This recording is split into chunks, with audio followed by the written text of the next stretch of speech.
Hi everyone, आप देख सकते हैं कि मैंने ये फ्रॉक सिला है और मैं आपको ये डिज़ाइन दिखाना चाह रही हूँ।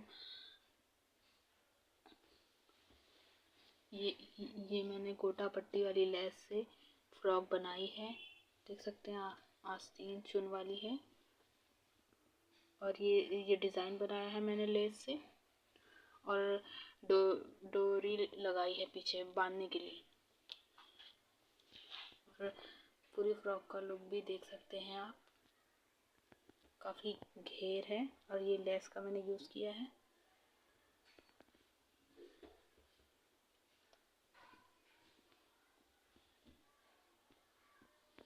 दो मीटर कपड़े में ये फ्रॉक बन के रेडी हुई है। आप देख सकते हैं ये लेस काफ़ी कलर कॉम्बिनेशन काफ़ी खूबसूरत है। ये वीडियो आपको अच्छा लगे तो प्लीज़ इसे लाइक और सब्सक्राइब कीजिए।